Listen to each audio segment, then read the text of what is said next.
if you're a comedian, you have to protect free speech. Yeah. There is no ifs, ands, or buts about it. And when it comes to this argument, the Biden administration was fucking terrifying for free speech.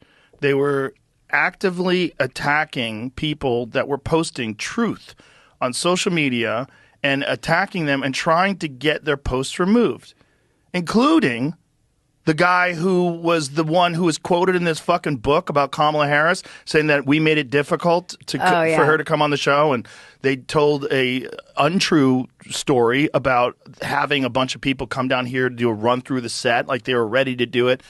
All bullshit. That was the guy. He was the guy that was emailing Twitter and saying, how's this post, being like super aggressive, saying, why is this post still up? Oh, you mean that truthful post? Yeah. About vaccine injuries and side effects? What the fuck are you talking about? That was getting very scary. Yeah, this is what I said in the video I made about why I voted for him. I was like, there's a couple things. I've interviewed many detransitioners. Those interviews keep me up at night. They haunt me.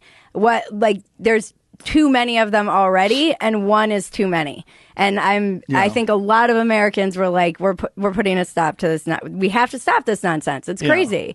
We're sterilizing children. The other thing is free speech. And I was like, when we're talking in our weird, like, using that crazy YouTube language that you have to use, like unalived, and you're saying like the jib jab or whatever, like to get around. Yeah. That's coming from one side. 100%. I'm not using this language. But I think it's coming from one side because that one side is in power. That's my fear. My fear is if the other side was in power and they were influenced by the same amount of money from these companies, they might be doing it too. So if the right was in control of all the social media companies, are we so naive that we think that they wouldn't be co-opted by giant corporations and they would want to censor them too? What happened was it was all the left. So the tech people who are, generally they go to universities and they get involved in electronics and technology, and these people are generally left-leaning, right? And if they're doing it in San Francisco, well, the whole culture is left-leaning, right? It's like not even leaning; it's just left, right? If you're a pariah, if you're you wear a MAGA hat in San Francisco, you're a fucking maybe today. I think today, you can wear them now. I bet today you can. Yeah, in New York too. I think you can rock them. But back when they were establishing these social media platforms, everybody was left-wing. Well, what if it was the opposite? What if technology was the realm of the right, and what if it was all? And, what if, like, the gay rights, what if you start thinking about it in terms of, like, biblical law?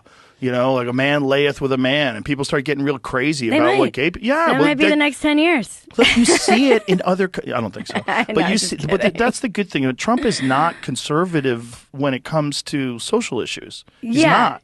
I think that's what we need. We need like a realist, someone who's like conservative fiscally and understands foreign policy and how to deal with fucking dictators and shit. But also someone who's like, I don't give a fuck who you love. Yeah. Who cares? Who cares? I'm happy if you're happy. Are you in love with a woman and you're a woman? Fantastic. If you're in love, that's great.